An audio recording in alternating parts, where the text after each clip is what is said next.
Hello and welcome to episode. Oh shit! I'll start that again. Hello and welcome to the Fit with Us podcast, episode 51. Kyle, what is happening, mate? How are you? I'm glad you took the lead with that kind of, mate, because we didn't discuss whose episode it was, what episode it was. I just pressed record and hoped you would talk, but there we I are. just went for it and made a right arse of it, but I'm going to keep that in. That's not getting edited out. Fuck that. Pass. I'm good, mate. How are you? I'm doing well, man. I'm actually doing really good. Um, well and truly in my bulking phase at the minute, and see, although I'm gaining a wee bit of beef and I'm feeling a bit tighter in my t-shirts, I actually have a lot more energy. I feel good. I'm sleeping better as well. Um, so yeah, mate. It's I mean, you can't have it all, can you? End of podcast. Done. What's been happening with you? How's your week been? How's the wee man? Also on I don't know what to call it a bulk as such, mate, but I'm very much in the increased calories at the moment. It's actually still technically a slight deficit, but I'm not going to lie. The first 2 or 3 weeks of having higher calories, I have been a little bit looser with it, and few wee takeaways here or there, and enjoying a few of the festive coffees that kick about in Costa. You tried What any one of have you it? had? Well, mate, I'm a sucker for see about 4 or 5 years ago, somebody talked to me about a chai latte, and I was like, they're like, it just tastes like Christmas in a cup. And I was like, right, sound, give it a go. Do you know what? Tremendous stuff. Absolutely sensational scenes. So Nice. tried that, and then there's a gingerbread latte. I'm enjoying that as well. Mhm. I take it without the gingerbread, man, though, because calories, but it tastes decent. Yeah. What about yourself? What's your festive favourite? Um, I like the old pumpkin spice stuff. That tends to come in about Halloween, though, doesn't it? Yeah, I mean that's well, it's Halloween all the way through to Christmas, mate. So I'm a big fan of the old pumpkin spice stuff. I do enjoy the gingerbread stuff from Costa as well. Costa actually do like a gingerbread sugar-free syrup all year round, and that's what I used to go for. Um, but Greg's have started doing like this kind of orange flavored latte, and it tastes kind of like Terry's chocolate orange. class. We don't get Greg's over here, but I'll take your word for it. It's decent. It's pretty decent, mate. It's pretty decent. But honestly, man, I'm just sticking to my Space Goods mushroom coffee. Seems to be doing all right. That first episode that I tried it, man, like I don't know. I don't know if it was a shock to the system or I was just overtired, but holy fuck, I was gibbering away like nonsense, like absolute nonsense. I couldn't think of my words. Whereas now, I don't know if it's a placebo and I feel like it's working, but in my eyes, like a placebo still works. Does that make sense? Well, help me make more sense of it. So just to confirm, it's a coffee that's what mushroom? What's in it? Sorry. Yes, so it's got four different or three different types of mushrooms. It's got some ashwagandha and stuff in it as well. It's supposed to help with productivity. It's supposed to help you focus a wee bit more, and that's something that I definitely struggle with because I've got a whole load of noise going on up in here.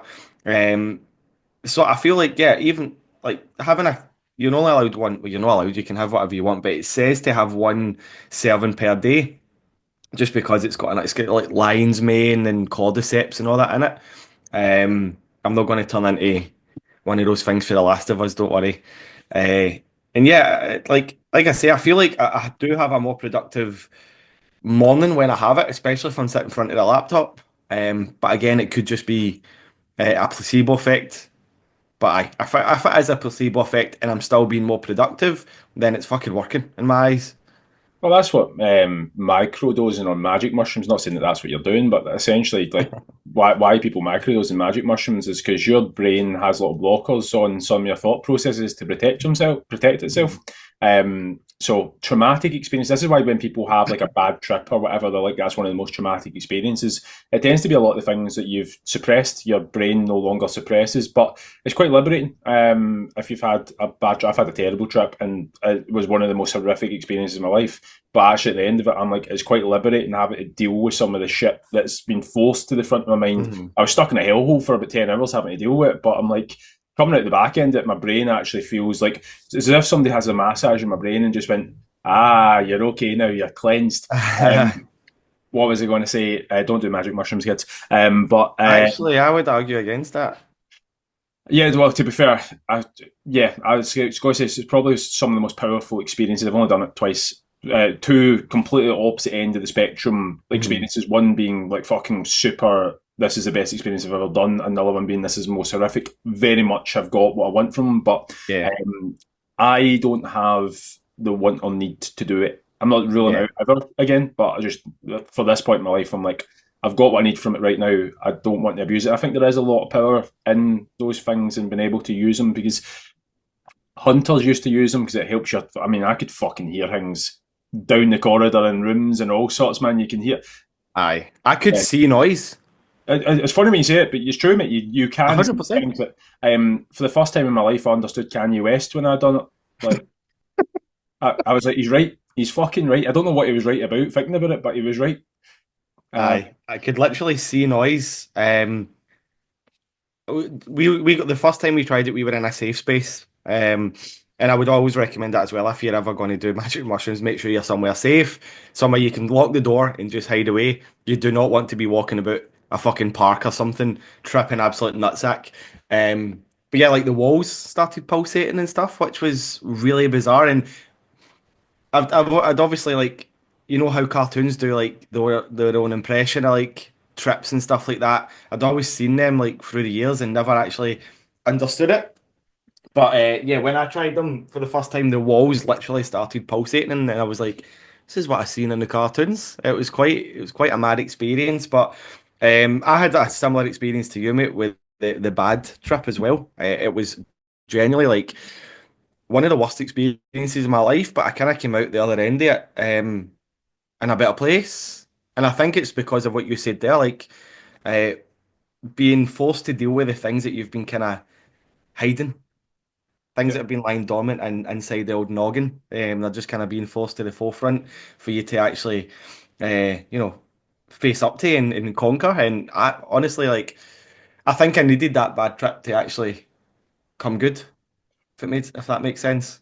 Well, sure. That yeah, I was going to say that bad trip actually was the final nail for me to stop doing in-person personal training because I was overwhelmed, stressed, and ultimately that was my thing to go fuck right. That's you. You need to go and deal with some of the shit because it's not getting any better. Like if you ever listen to James Smith, he had a trip and decided he was going to Australia. Like Mhm. what's the boy who does Matthew McConaughey? He talks about green lights. I'm pretty sure he doesn't say the words, but alludes to some psychedelic experiences and listen to them and all that. But apparently, like I'm neither here nor there on it. I've done through my mum done some spiritual stuff, like spiritualist churches and stuff. I reckon you can get to that state without magic mushrooms, or they reckon that that's a flow state you can get to. I'm only going to say on the one that I done that was very positive, I was the closest to understanding like the psychic realm I've ever been because I literally felt like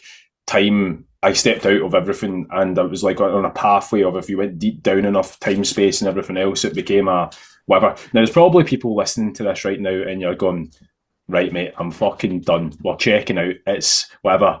But at the same time, I'm like, it's definitely. I had a list of things I wanted to try, and that was on my list. And I tried it. And I tried it twice, based on the first time being so fucking epic. They're months apart, years apart, even. Mhm. But I think, as you said, there's an experience, but you need to be willing to let yourself go a little bit. There's a bit of a submission in there. You Yeah. need to be in a good place for it. You need to be in a safe space. You need to come with your cards, like just ready to be humbled a wee Yeah. bit sometimes.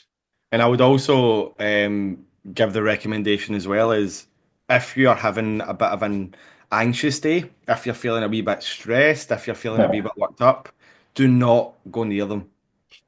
Stay away. Do it when you're feeling good, when you're in like that safe space like I was talking about.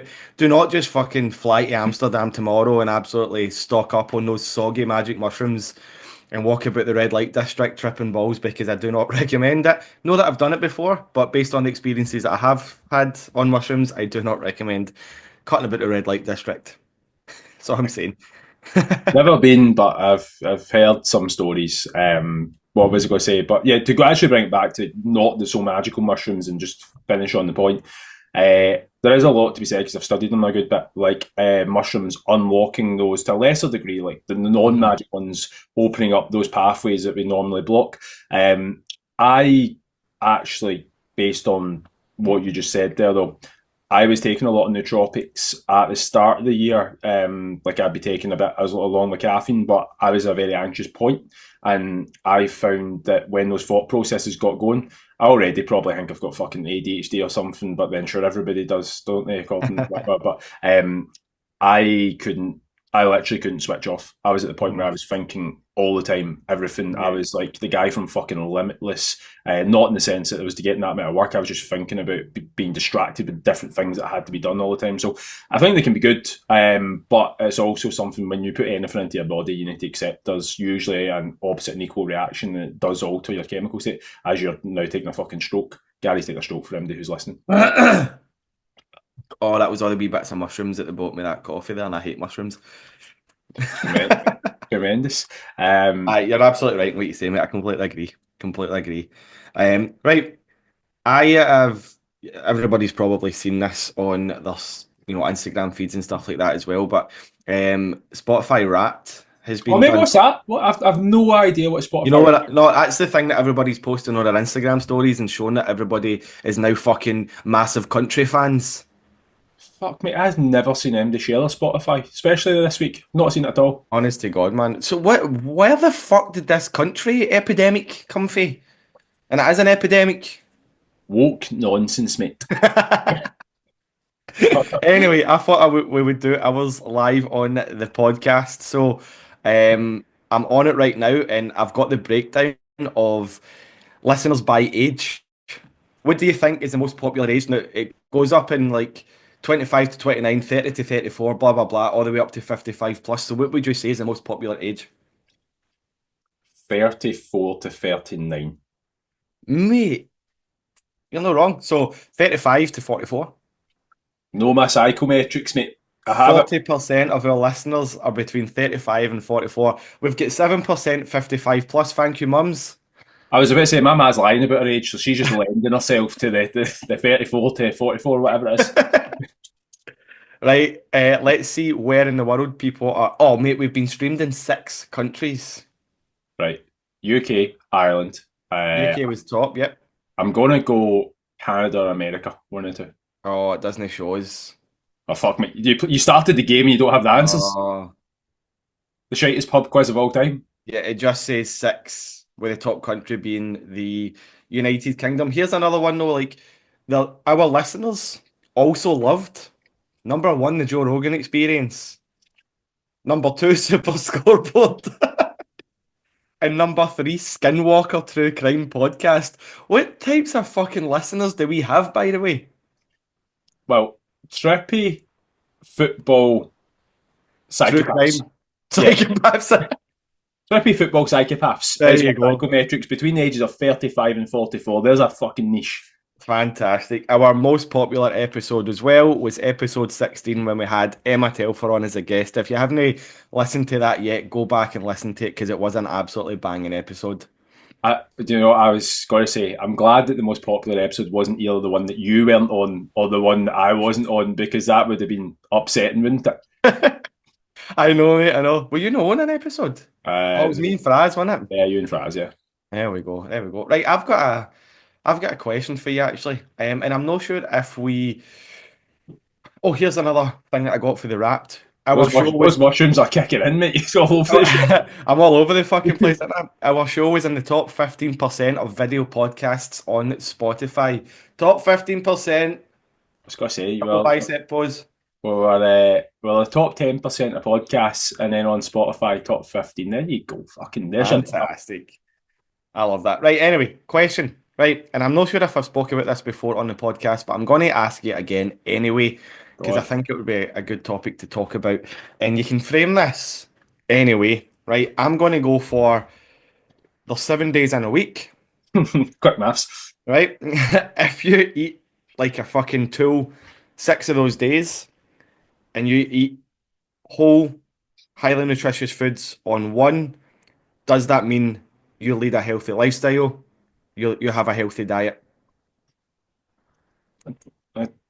If you cheat on your wife 6 days of the week, but you're faithful one day of the week, you're a faithful husband. Like, that's, that, Yeah.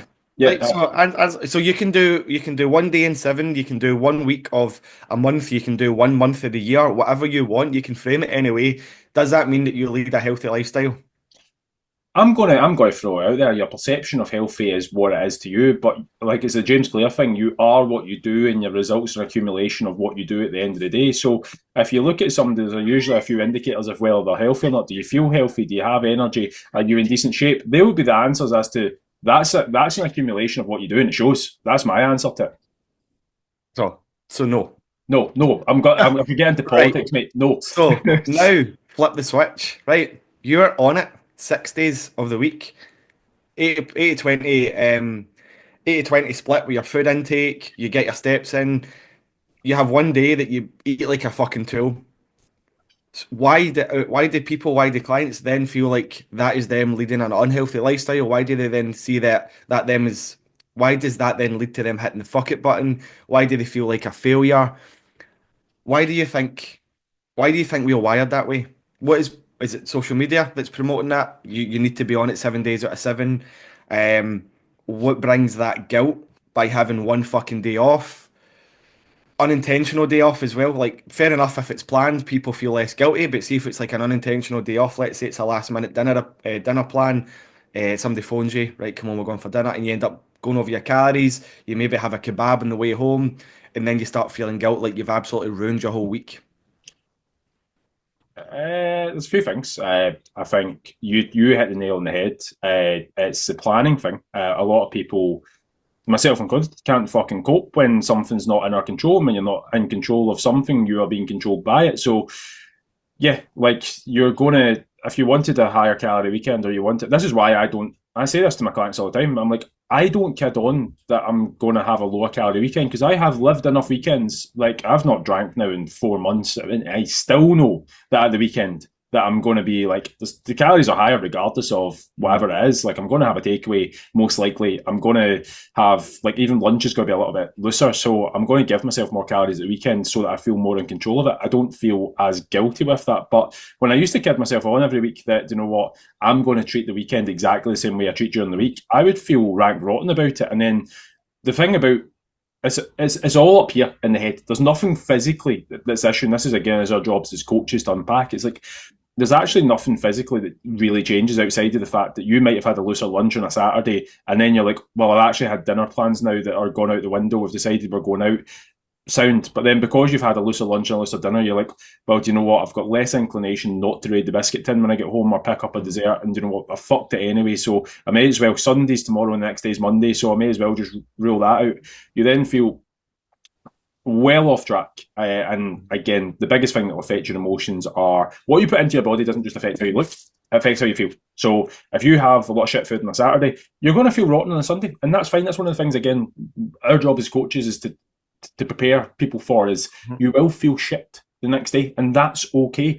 But just because you feel shit, facts and feelings are two different things. You feel shit, but it doesn't mean that you fucked it. The biggest issue that happens is then people actually fuck it by then having 2 shit days, and then it comes to Monday and you're still not really feeling it. So we'll start on Tuesday. Tuesday leads to Wednesday, and before you know it, it's fucking January, and then you're clicking on people's stickers going, I want to get started, but then don't actually start.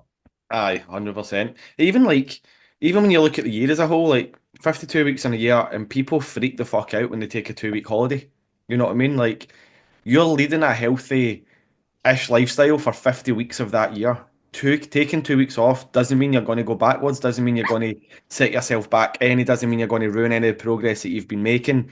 I think it's just been that kind of, we're all wired kind of, well, most of us are wired that kind of all or nothing mindset. And again, that's up to us as coaches to help reframe and rejig that kind of that feeling and that emotional attachment we've got to the kind of all or nothing mindset as well. So, no, I just thought I would ask you that because, yeah, so many times like, oh, I fucked it on a Wednesday or a Thursday, and I've had a message for a client.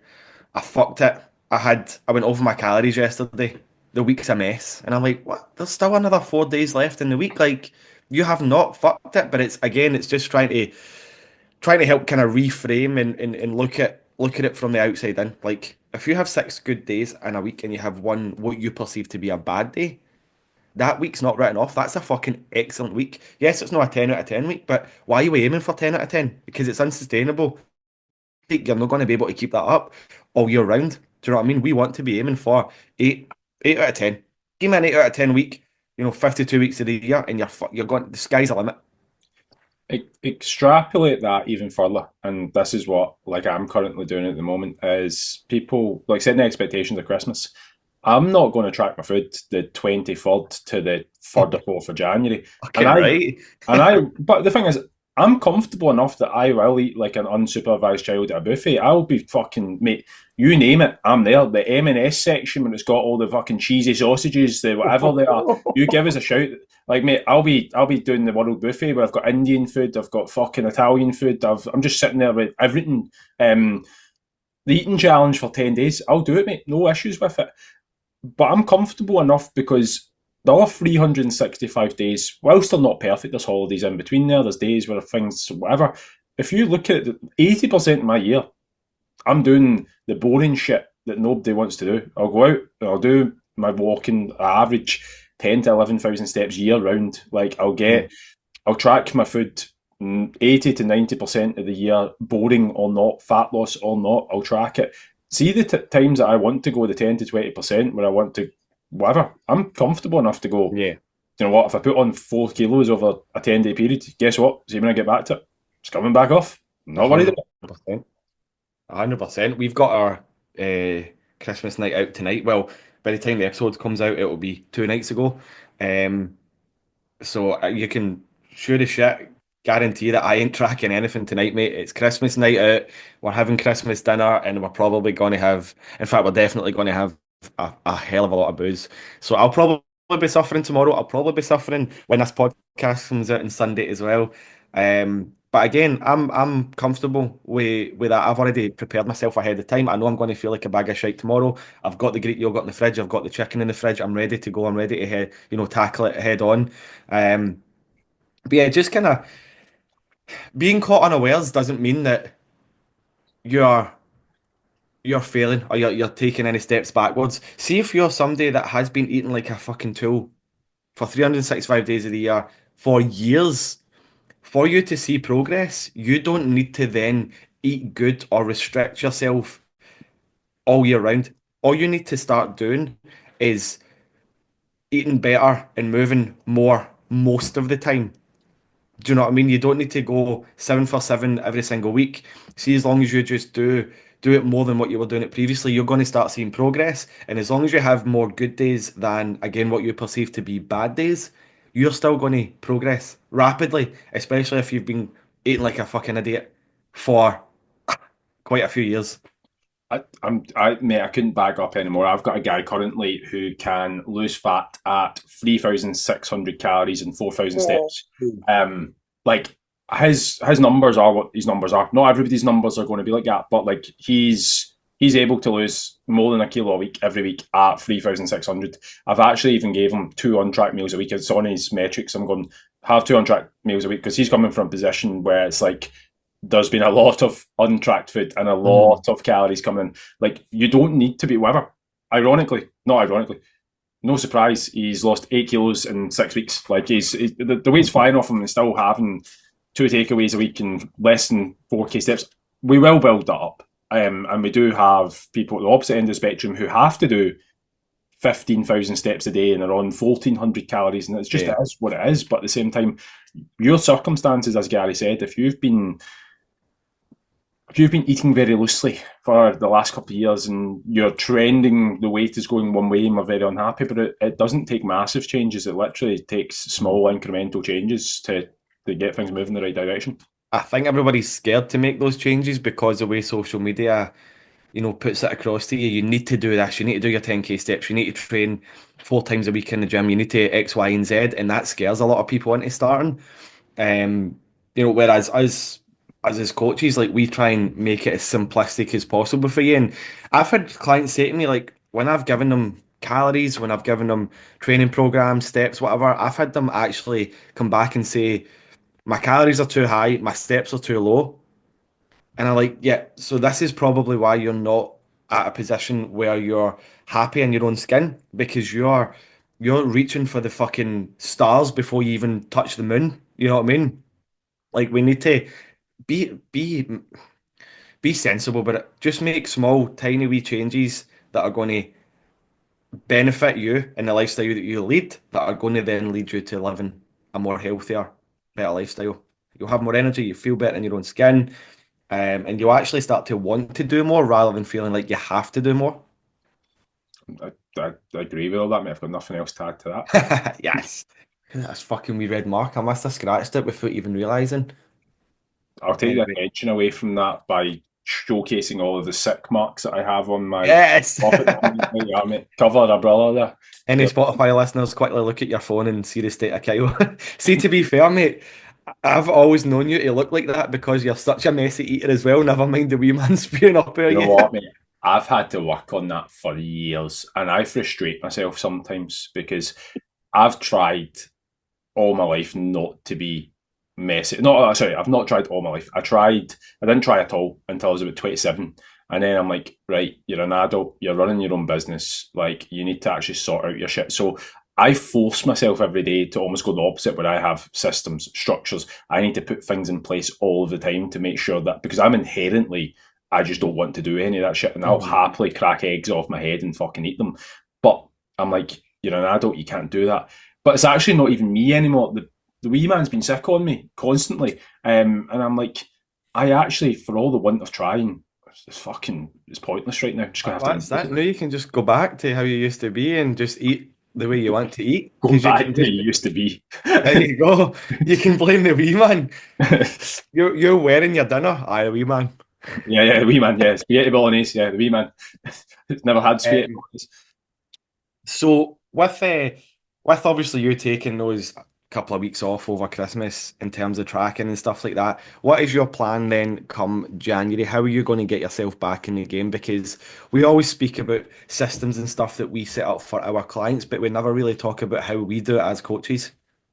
Mate, I'm going to be antisocial as fuck in January, and the first thing I'm going to do is look at my calendar and go, what are the things I don't want to do? Like, Mm. I hate, like, I know your birthday's technically January the 1st, which just about makes the grade, but if you were 10 days later, mate, I'd never come to your birthday party because I refuse to do anything in January. It's a month of hibernation for me. I'm typically like, right, if I've sent it in December, my social battery's done, mate. I'm a Yeah. recluse. So the first thing I'll do is genuinely look at my first month of the year and go, right, what am I committing to and what am I not committing to? Because I want to bulletproof the fact that like this month it's not that it's perfect, it's just more of a case I don't want to do things I don't want to do. So I'll look at that. I'll also be antisocial in the sense the gyms are going to be busy, no matter really what time you go at. But I will try and find the least busy times to go to the gym because you know what? It's already a fucking nobody really wants to be in a dark, cold gym, albeit like I'm sure nowadays they're not all dark and cold. The only reason I've got the membership in the gym that I do is because it's got heating. But like with that, I'll find times where it's super quiet, not super quiet, but as quiet as I can. It's nothing worse than going when it's fucking busy and it's like you Yeah. just got. I love the fact that people are trying new things, but I also hate the fact it's so predictable come February, March time that it's like they won't be there anymore. So yeah, I'll try and do that, and then I'll be honest, there's nothing really different I would do in terms of like my training is what my training is. I'll go in with a plan. I know what I'm doing. I'm progressive with it. I'll train 3 times a week. I'll make sure that I get a minimum of two, maximum three sessions done, and I'll just keep on fucking rinsing and repeating that. There's Yeah. nothing overly magical about it, to be honest. What's your plan? Nothing fancy. Mine's is the exact same as yours. I'm actually going to keep up my training over Christmas. I'm lucky enough to have a key to the gym, so I can go in when the gym's closed. Not a single person in sight, which is really nice and it's handy because yeah, I don't need to fight with other people in the gym. Obviously, that's more talking about January and stuff when it does ramp up a wee bit and get busy. But our gym closes in the afternoons, so I have a whole gym to work with. I don't need to worry about that, which is class. You going to say something there? It's the first time in my life I've actually not had a key to a gym. Like actually the first time in my adult life that working in gyms or whatever, I've never had a key to a gym. But one of the best things of having keys to gyms and private gyms is whiskey deadlifts, man. That used to be fucking great crack. I used to get a bunch of people together, a bottle of whiskey, just fucking shot, see what we can lift, shot, see what you can lift, man. Some PBs, I don't know what happens with whiskey deadlifts, but I mean, you get some PBs with a wee bit of whiskey in you. Do not we do not recommend going to a pure gym and trying this. No, it'll be the last time you see that pure gym. That sounds great, by the way. We do this on Christmas Day. Um, I'm not going to lie, mate. I have done it Christmas Eve before. Straight out to the pub after it. It was fucking tremendous scenes. To be fair, though, I can't. I'm week three of a program, so I can't really be doing PBs just yet. I need to wait till week 10. Week 10. I'm not, mate. I'm not far off the same. I'm getting the crew together, the biofitness crew, and we're going to rent a local gym in 2 weeks' time, just before Nice. Christmas, to do a bit of a testing session.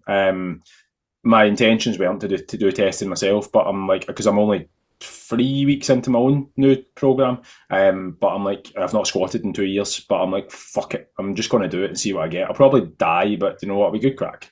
Just load yourself up in whiskey, mate. You'll be fine. Made a commitment. I'm going to go for the big 365 without the sesh, mate. So I'm going a very sober year. 365. Days, mate. Oh, Yeah. next year? So I'm going to go. I'm going to go a year. I've got 108 days behind me at the moment sober. So I'm going to go for a year. I'm going to go for Oh, good for you, 300. mate. You feel like a Um, new man. I don't know, mate. People say that, and I'll be honest. I don't feel much better. Like I'm not gonna like my sleep. Yeah, 100%. It doesn't help that I'm getting woke up quite a bit by the wee man at the moment. But I'm like, I actually the only thing that has changed is the emotion when it comes to the weekends. The Mm. worst thing for me was Sundays. Like I felt like I wrote off day a lot of the time, or I just felt a wee bit jaded coming to Monday. Mondays were really tough. I don't feel that anymore. But I'm not gonna lie, I really like a drink. Like I really like a beer, and I like football. And it's like the only thing I miss is on a Saturday, like watching a game where I think the first two or three beers are always the best, and then after that, I Mm. just fucking sometimes take it too far, which is why I'm taking Aye. a year off. Aye, fair enough. When I gave up booze for 18 months, I just supplemented it with the alcohol-free stuff. I know it's not quite the same, but for me, it done the trick. So maybe that's I something mean, to try. I had two last night. Feeling the effects of the alcohol zero. No, I done the same, mate. I had two last night. Jem was out, and I was looking after wee man, and he was asleep. So I was like, I'm just going to put the PlayStation on and sip away at two Airdinger zeros. Were actually decent. Like, Aye, everything is all right. Aye, the best 0% that I've found so far is a Guinness. That's probably the closest that you'll I, get I, flavour-wise. I agree. I'm not a Guinness fan, but my sister actually got some in for me when I was over there, and yeah, poured them. And I'm like, that actually tastes. I know again, I don't drink Guinness enough to know. Like, I'm Mm. sure avid Guinness drinkers might tell me differently, but I was like, that just tastes like Guinness to me. It tastes exactly so. I wouldn't be able to tell the difference. Pretty decent. What an episode, by the way, talking about magic mushrooms and booze. It's got, yeah, let's fucking bring in the strippers, see what's happening. Brilliant. So back to the point of what I'm going to do after the holidays to get back into the swing of things. I'm actually not going to give up my routine over Christmas. So although I'm taking, I mean, I'm not even tracking right now anyway. I'm just being mindful 5 days out of the week of what I'm eating, and then pretty much eating like a tool. Like Tuesday, Domino's happens. So nothing's really going to change for me. All I'm going to do come January is yeah, pretty much the same, mate, because I'm waiting until the end of this 10-week cycle before I actually think about doing some sort of kind of tidying up like a mini cut, because I want to see the full benefit of this 10-week program whilst I'm in a calorie surplus. Because like I say, I'm feeling great, mate. Like energy levels are up. My strength is probably the strongest I've ever been. Yes, I'm not the most aesthetically pleasing, shall we say, especially when you compare myself to a year ago. And again, I'm okay with that. Like my face is puffy a wee bit. It's bad when your own sister goes, "Your face is getting big." Fucking thanks. Do you know what I mean? Not your sister, my sister. Uh, You know what? Why's my sister talking to me? but yeah, so we things like that. Like you know what? I've been self conscious with my own body image for my whole life. So things like that can have a wee bit of a oh maybe maybe I'm doing too much. But then at the same time, like I need to be disciplined. I can't just do a bulk or a powerlifting program for 3 weeks and then shape the bed and go back into a cut because somebody said my face is looking a bit puffy. I mean, you could just embrace it, become a power lifter. That becomes your identity, and you never need to go near a cup. Yeah, That's excellent, brilliant, fantastic. Just walk about with chafing legs all the time. just become it becomes a personality trait, mate. I don't want to be a powerlifter. I just want to get strong, but not a powerlifter. You know what? This is no disrespect to um, maybe it's disrespectful to powerlifters. I don't know. I was one for long enough. Fucking 1 year competitions. I came in and I infiltrated you. 1 year competitions, fucked off. Um, but yeah, mate. When I see like the people whose personalities become, and I know that obviously a lot of them take it very seriously as a sport. I'm not going to dispute that, but the fucking like sometimes I just look at it going, you're carrying far more timber than what you need to Oh, carry. Like your mobility is fucking shocking. Like, I'd love to see you tie your shoelaces because it's not exactly. fucking happening. Like, I would love to see you put on a fucking necktie. Do pull into sausages. you know what I mean? That doesn't even no, that doesn't even involve bending down, but just trying to get your arm up to get that fucking necktie on. Man, I watched a guy. That was funny on two accounts. I watched a guy try to take his socks off, and the guy was that obviously just done a lift, but he was that fucked and that big, he couldn't take his own socks off. Man, it was like just watching something. I'm like, this is Brilliant. guy's just probably deadlifted about 280 kilos, but he can't take his fucking socks off. Um, Fantastic. and then yeah, I think the same guy was trying to put like chalk on his own back.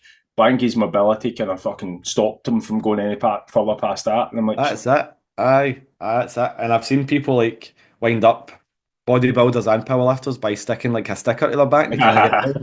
Brilliant. Speaking of big people, have you seen? I've seen this on social media this week. Have you seen that American artist or rapper or don't know what you call him? Dave Blunt's recently. He was performing in Chicago this week. no. Um, Google him quickly. If anybody's not seen this, stick Dave Blunt's Chicago into your Google search. He was performing at, I don't know, some gig for a fucking, I think it was Juice World or something like that. The guy that's, I think he's dead. He was performing on stage, sitting on a couch, hooked up to an oxygen tank because he's about £500. He's not even 25 years old yet. Have you seen him? Oh, mate, I've got the Google images up, and if anybody else is doing this real time alongside me, you're struggling to find a Google image that actually fits his entire body into the Google image. Honestly, how mental is that? Like hooked up to an oxygen tank on stage, and I watched a wee clip of him as well, and he was basically talking to the crowd because Snoop Dogg's been telling him like you need to fucking put a knife and fork down, mate. Um, and he said on the stage like Chicago, do you have a problem with me sitting down on stage? Blah blah blah. But he got out of breath after like a sentence. Um, yeah, mate, like that's not just a physical thing. There's a mental thing going on there. Like he could lose weight on 5,500 calories. Like I'm looking at him going 5,500 calories and fucking zero. Like to maintain his body weight, he's upwardly eating of 6,000 calories a day. Bet you guarantee you asked him, he doesn't eat that much. But yeah, that's a skill by itself. But mate, that's a that's a mental health issue. I find Yes. it hard to. You're not allowed to say it in these days, but I find it hard not to say that that is a mental health issue. You look at the guy; there's a lot going on there. And to be fair, yeah, if he asks a Chicago crowd full of Americans who love the guy and are going to be on his side, he's going to have bias towards the fact he doesn't need to do anything to change. But I'll tell you what. I don't know what age he is, but I give him another 5 to 10 years max. His heart's not going to keep up with the amount of mass he's got. 24, I believe. Yeah, he's Uh, not. He's not saying 30. Absolutely not. Now that's purely speculation. 24, I think I seen it on a video somewhere that he was not even 25 yet, so I'm guessing 24. But yeah, he's not going to last much 23. longer. 23. 23! 23. Fucking hell. No, mate, I'd say he'd be lucky to make 28. Yeah, I mean, he's got 5 years max. Yeah, you can clip this, you can put it wherever you want. I'm not being disrespectful, but he needs to do something about it. Like, I'll train him for Aye, free. I'll that's train him for free. Fucking, I'll train him for free. Give us a shout. happily training for free. But that's what what fame, money, drugs, drink. That's what it can do to you. It can get to your head, and in a way, he might feel invincible. He might feel like because he is a wee bit famous, nothing can stop him, nothing can touch him. But heart attacks will, strokes will, diabetes will. I don't know, mate. At that age, you think you're invincible. I'm not coming from the premise I'm 50 years old and looking back, or 60 years old and looking back at life, going, "Oh, you think you're invincible at that age?" I'm not overly that much older than myself, but yeah, you think you're invincible when you're 20s, and Mhm. he's going to find. Well, he's fucking about and finding out, and he's going to find out. He's going to find out, in the next 5 years you've gave him. Speaking of you being invincible, yeah, you definitely thought you were invincible, especially when you were a teenager, tanning 10 cans of, Red Bull Emerge in one go and thinking it wasn't going to do it into your heart. No, mate, I'm not proud to admit it, but yeah, mate, there's a lot of things I've done up until about the last year or two, mate. I've hit 30, and I'm like, probably should sort that, mate. I don't think I had a vegetable till I was about 29. Brilliant. It's time to calm down now. Yeah, sorry, I sidetracked here, but just because we were talking about kind of powerlifters and bodybuilders being big now, they're obviously big with a hell of a lot of muscle mass. This guy is big with just body fat. And you can see the difference between, see when you compare him to like Thor, Bjornsson, he's probably up at about 200 kilos, I would say. And this Dave Blunt's guy is 500 pounds, what's that, to just over 200 kilos. So when you compare both physiques, even though they weigh the same, one is noticeably more agile. It can breathe a bit better. It can move a bit better. It doesn't need a fucking mobility scooter to get him from A to B. You know what I mean? And I think that right there. Now, whilst I don't recommend putting on enough muscle mass that you end up weighing 200 kilo, but that right there is a good indicator as to why you want to be building muscle. Um, just for sustainability, like just for life, sustenance. Okay, I'm gonna, and you are 100% right, but just to be clear on anybody who takes this to the extreme, having that amount of muscle density on you in terms of for or Eddie Hall, that also isn't good for you Yeah. because it doesn't matter really if it's muscle or fat, your heart is not physically able to deal with that amount of muscle mass. Hence the reason you look at any bodybuilder in the 80s, I think there's a list of the top 50, 48 of them are either dead or had major heart surgery. Mhm. So the reason for that is the amount of muscle mass, well, probably stimulants, drugs, and muscle mass. Now, again, you're going into genetic altering in the sense that your body Thor was never meant to have that amount of muscle mass because he's then taken something that's enhanced how much muscle he can actually put on. Same with Eddie Hall, same with whatever. Mhm. This guy doesn't look. The only thing he's enhanced himself with, Mr. Dave Blunt, is McDonald's. But with that, he's still not meant to have that amount of mass. Either way, the difference between them both is Gary's 100% right. Muscle definitely is more bioavailable. It'll burn more calories. The difference between it is they've trained their heart to be used to exercise movement as a muscle as well. They're training that heart muscle. The difference with this guy here is he's definitely not training that heart muscle because he's sitting with a fucking oxygen tank. Aye, aye. Putting it into perspective, because yeah, you're right. Context is very clear here. Context is key here. Sorry, and it's important to be crystal clear. So I'm referring to people that I'm just going to use random numbers here. Let's say Jeannie weighs 70 kilo, right? Go But on, she's got Jimmy. more body.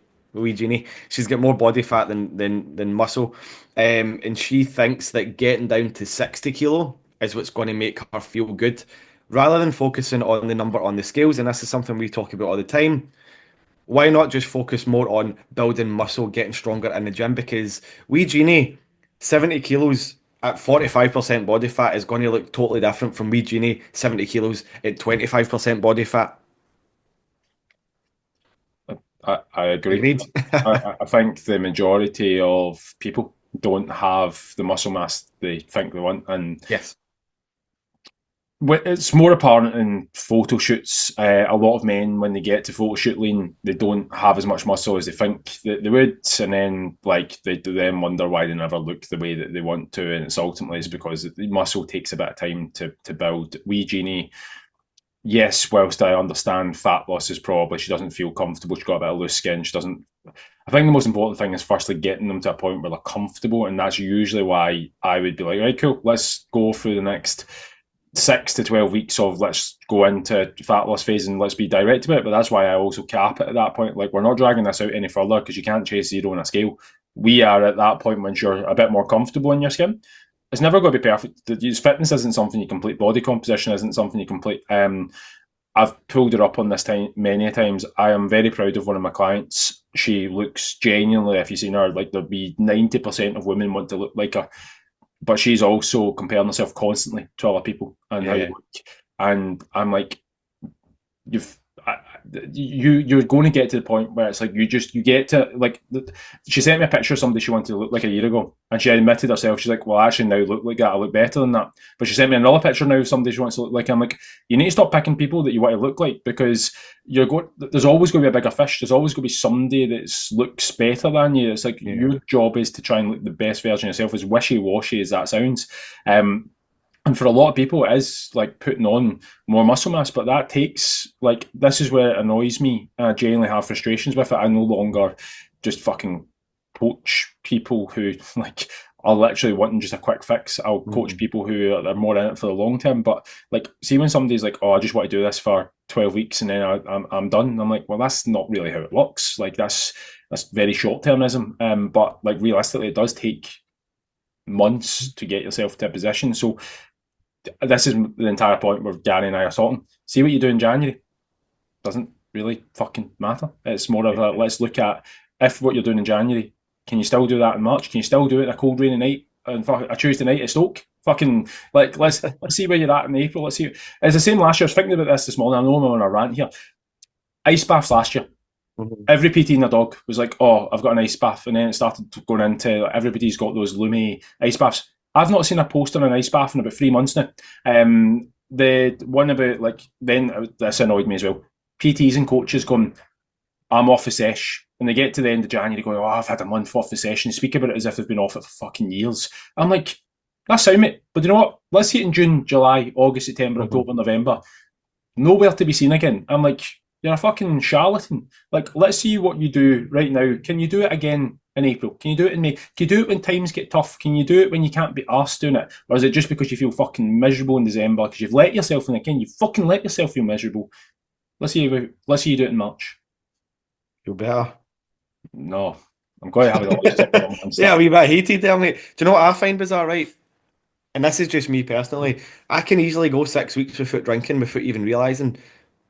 But see, when I go, right, I'm going to do sober October, I want to drink more because I'm doing something. How am I trying to word this? Yeah, so because I've got this task in mind of I'm not going to drink for every day in October, it's that what's that saying when you want something that you can't have, you want it more. Well, that's the saying. You want something you can't have. Yeah, you want something that you can't have more. There's a way to rephrase that, but I just can't fucking think now. Um, but yeah, like I'll easily go 6 weeks without drinking because there's no plans, there's nothing on, there's nothing happening. I just don't feel like it. Can I But ask you when a question? actually, What does that tell you then? What's the lesson from that? um, The one things you can't have. What's the lesson that you would take from that? just want it all, and then I don't need to have it. I would say it goes back to what you said earlier, not being overly restrictive with things. Yes. You need to Yeah, limit yeah. things, but you also need to do it from the want of doing it. Like you said, sober October there. That ties into how I feel about things when people are like, that's something that's imposed on me. I'm like, I'll be sober when I want to be fucking sober. I'm not being sober when you tell me that I need to be Yeah. sober for October.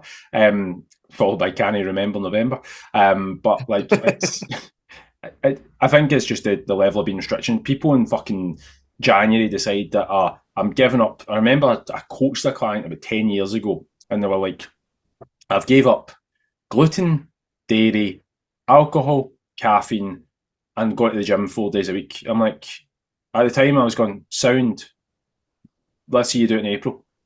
Yeah. Like, 100%. It's like me with sweets. Like, you know what I'm like with sweets. When when I restrict myself from sweets and I say, right, I'm not going to have any, I crave it more, I want it more. It's just like a wee trigger in my brain. Whereas if I plan for daily sweets like I used to do, plan for a wee packet of sweets every single day, it didn't even dawn on me that, I'm still making progress while still eating sweets. Um, I get the kind of drive for sweet small when I do start restricting myself, and you're right.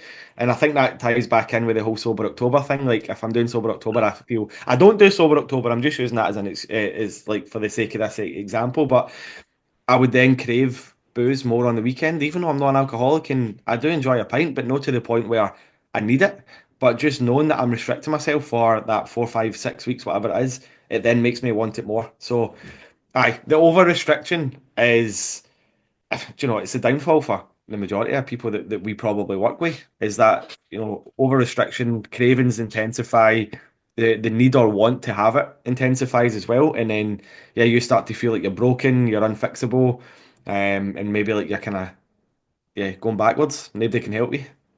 Ricky Gervais said something. I was listening to a podcast and he was talking about like offending people and people's feelings. Mhm. And he's like, we're in this society where you can't, like, apparently, like, you can't upset people because of their feelings. But he's like, what if their feelings are wrong? And it's like, most people's feelings are wrong. And I'll take that into the fitness, like, part of things. The reason that you're doing everything that you do right now in December, the reason that you're acting in impulse is because you're dealing with your feelings and you're giving into your feelings all the time. The reason in January you're most likely going to feel that you need to give up all these things because you're listening to a feeling that you've had because it's borne out the fact that you feel fucking miserable because you've overdone it because your feelings in December. You're going with feelings in December, you're going with feelings in January. Feelings are fucking wrong, like a lot of the time. And you just need to start doing things a bit more through logic and feelings. And it's difficult because, you know what, like there was another guy who I actually don't like a lot of his content said this. He was like, if I give into my feelings all the time, people go into this. It's like you're hungry, you're horny, and you're, what was the other word they used? Like you're lazy all the time. He's like, I'd never work. I'd want to ride everything that I could. And he's like, I'd just be constantly drunk or eating. And he's like, this is why you shouldn't listen to your feelings all the time. But people have this inability to be able to control things a lot of time because they just don't plan things out. Like literally just write logically where you want to be, what it's going to take to get there. And instead of trying to do things really short term, just fucking write going, am I happy enough to just maybe try to go to the gym twice a week, no matter fucking what, from now till March.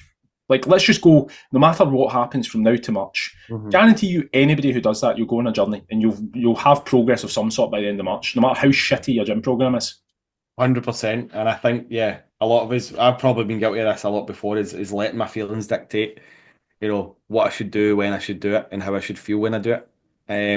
But yeah, stick to what Kyle said. And like I said earlier, sky is the limit. I think this dog needs a pee, and he will not leave me alone. He's under my desk, he's under my feet. And he's a big boy to be under my feet in my desk. Well, he's listening to his feelings right now. He's a He's listening to his feelings, aye. Doing the piss, mate. I think with that, it sounds like we're wrapping things up then. Aye, well, this was a fucking roller coaster an episode, wasn't it? Yeah, I was going to say probably best because I've got a few wee rants in me that I don't really want to unleash at this point. So yeah, no, 100%. That was good. No, that was good. Hopefully, everybody listening enjoyed it. Thank you all for hanging about with us. The Whenever it top, is you've decided to listen to it. top 10% of podcasts. And here, if you're anywhere outside of the UK or Ireland, stick it down in the comments where you're listening from, so we can try and identify the other four countries. That would be class. Well, I've got Canada's definitely in there. I know that. Did you tell me your quantifiable evidence, mate? How do you know that? See Dave that made us the music. We're about to thank him for the Yeah, music. well, that's where he lives. Go on, Dave. And Toby. uh, I don't know. I'm going to guess Australia. Big enough, mate. It's English big speaking. enough. But yeah, that's only four. So where's the other two? Let us know in the comments. That would be class. Or does Scotland and no, because it says United Kingdom. It did say the UK. So Yeah, no, I don't know. Maybe I'm trying to think Republic Island and Northern Ireland. If it's somebody just 15 minutes up the border, maybe listens to it there, maybe that counts. But then again, is that the UK? Oh, there's controversy coming in. I'm going to leave that there. Gary, before you start a fucking war. Yes, mate. Right. Where can everybody find you? I just asked you, mate, so you're not getting Did taxed. you? Yeah, I did, mate. Uh, Instagram at gmac_health and fitness. Where can everybody find you? Kyle_biofitness1 on Instagram. Well, quick question before I let you go, Yes, because I'm putting up the poll this week. Favourite Christmas film? The Grinch. Okay, second question. It's your favourite. Is it the best Christmas film? Is it the best? Yeah. In my opinion, yes. Cool. I think my favourite is Jingle All the Way. Arnold Schwarzenegger, Okay. who can he get his shit together for Christmas? I'm like unorganised. I've been there. I can relate. I'm here. I think that's my favourite. I think the best Christmas film is A Wonderful Life. It's not Yeah, my that's favourite true. Christmas film, but it's the best. But I hear people talking shite, and I know you quite like The Elf, I'm sure, but I'm like, The Elf is one of the most overrated Christmas films, in my opinion. I think it's a lot of shite. It's winding me up that you're calling it the Elf. Don't care what it is, mate. It's shite. You're not a fan, nah? No, mate, it's. I don't like. Who's the guy in it? Sorry, the Will Will Ferrell. Ferrell. Mate, the one film I really liked has a Step Brothers, and Yeah. then for me, he's a bit like Danny Dyer, where he just plays the same fucking thing in every film. It's the same as Adam Sandler. It's just fucking the same guy in every film, and it just annoys me. And I'm like, I don't like The Elf because I'm just like, it's like proper shitey jokes. I don't find them funny. It's not controversial enough. Fucking wind the neck. And do you know what annoys me? Everybody rams it down your throat, going, "Oh, it's great." I'm like, "Oh yeah, tell me about the yellow snow joke again." To be fair, I do enjoy Elf. Aye. Right, well, sound. See you later. Done. Right. Thank you, Dave and Toby, for the music. As always, thank you everybody for listening. See you all next week. See you next week. Bye. Bye.